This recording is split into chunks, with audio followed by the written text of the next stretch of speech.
नमस्कार, मैं हूं संगीता राय। पूर्वांचल एक्सप्रेस न्यूज के इस वेब पोर्टल पे आपका स्वागत है। आइए देखते हैं हमारे संवाददाता राम सकल यादव की यह विशेष रिपोर्ट।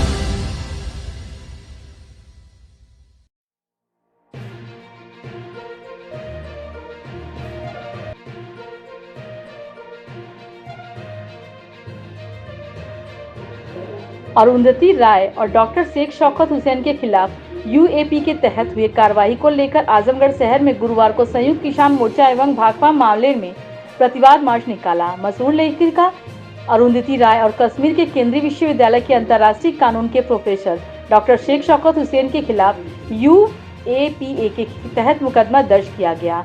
इन दोनों के ऊपर कथित तौर पर देश विरोधी और भड़काऊ भाषण देने का आरोप है।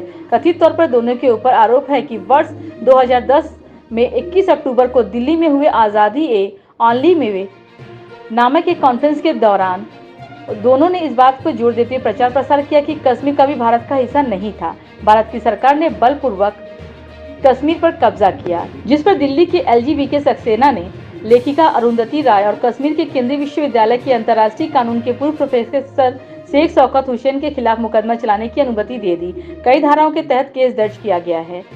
अरुंधति राय और हुसैन की कथित तौर भड़काऊ और भारत विरोधी भाषण दिए थे। 14 वर्ष के बाद इन दोनों के ऊपर कार्रवाई की गई। इसी को लेकर गुरुवार को संयुक्त किसान मोर्चा व भाकपा मालिक के नेताओं ने प्रतिवाद मार्च निकाला और केंद्र सरकार के खिलाफ जमकर नारेबाजी की।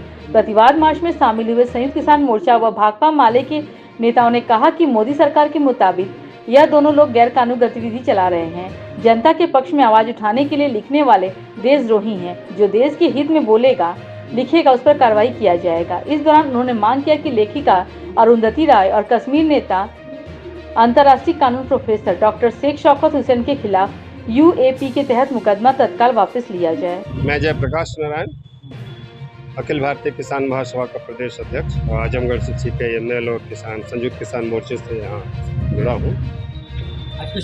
आज के संबंध का मूल मामला है कि 2010 में कश्मीर समस्या पर दिल्ली में कॉन्फ्रेंस हुई थी, जिसमें भारत के बहुत सारे बुद्धिजीवी, वैज्ञानिक, चिंतक, अर्थशास्त्री और मानवाधिकार संगठन के लोग शामिल हुए थे, जिसमें अरुंधति राय और शेख शौकत हुसैन जैसे महान विद्वान भी शामिल थे। इन लोगों ने वहाँ अपना एक वक्तव्य रखा था, जो वक्तव्य पब्लिक डोमिनियन में है, आप चाहें तो उसे देख सकते हैं, किताबों में छपे हुए हैं। उसके आधार पर 2014 में 14 साल बाद अब यह सरकार ने उनके ऊपर मुकदमा चलाने का फैसला किया है, 14 साल बाद। और कह यह रहे हैं कि कश्मीर पर दिया हुआ उनका वक्तव्य भारत की एकता के खिलाफ है, अखंडता के खिलाफ है और भारत की संप्रभुता को चुनौती देता है। हम कह रहे हैं कि इस देश में ऐसे लोगों की हजारों तादाद रही है। लाल डेंगा जो भारत से अलग होना चाहते हैं, उनके साथ सरकार ने बात की और नागालैंड में उनकी सरकार बनी, जो अलग देश बनाना चाहते थे। इस देश के संविधान ने आज़ादी दी है कि हम अपने विचारों को व्यक्त करें। हमारे विचार कोई जरूरी नहीं कि आरएसएस और भाजपा से मिलते हों। हमारे विचार कोई जरूरी नहीं कि मोदी शाह के अपराधी गिरोह के साथ मिलते हों। हमारे विचार ये कोई जरूरी नहीं है कि भारत के दमनकारी, भ्रष्ट और यह लोकतंत्र विरोधी सरकार के विचारों से मिलते हो। हमारे अलग विचार हो सकते हैं, हमारी अपनी स्वतंत्रता है सोचने, समझने, बोलने की।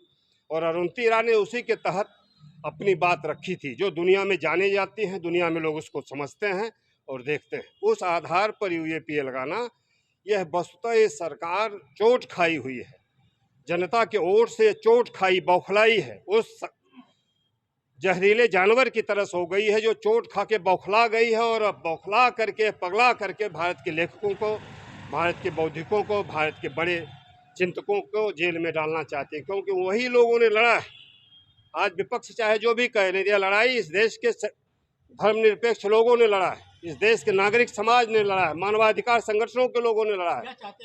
हम चाहते हैं कि कानून तत्काल वापस हो, तुरंत बिना शर्त वापस हो, यूएपीए को वापस लिया जाए, दोनों मुकदमे वापस किए जाएं और इसके अलावा यूएपीए में जितने लोग बंद हैं इस देश में, सबको तत्काल छोड़ा जाए, सबको रिहा किया जाए। अब वो समय आ गया है जब इस सरकार को इस सिलसिले में निर्णय लेना चाहिए। 8-8 साल से लोग जेल में हैं, चार्जशीट दाखिल नहीं है और यूएपीए में हैं। इसलिए हमारा यह मांग है कि तत्काल यूएपीए वापस लिया जाए और उन्हें के ऊपर लगाए गए मुकदमे को निरस्त किया जाए और आने वाले समय में यह सरकार इस तरह का कदम उठाने से बाज आए, क्योंकि आंदोलन तेज होगा, यह तय है। इस सरकार ने जो जो अभी कल नेट की परीक्षा हुई, रद्द हो गई, 24 घंटे नहीं हुए, ये सारे भ्रष्टाचार में डूबे हैं, मंत्री तक उसमें शामिल है। नीट की आपने देखा ही, तो इसके खिलाफ आंदोलन होंगे, लोग सड़कों पर आएंगे। इसलिए हमारा कहना है कि यह काले कानून वापस हों और जो इन्होंने संसद में 146 लोगों को बाहर करके CRPC, IPC और इंडियन एविडेंस एक्ट में जो संशोधन किया है, जिसके द्वारा यह देश जेल खाने में बदल जाएगा 1 जुलाई से, जिस दिन वो लागू होगा, इसको तत्काल वापस लिया जाए। ये हमारी मांग है। आगे हम और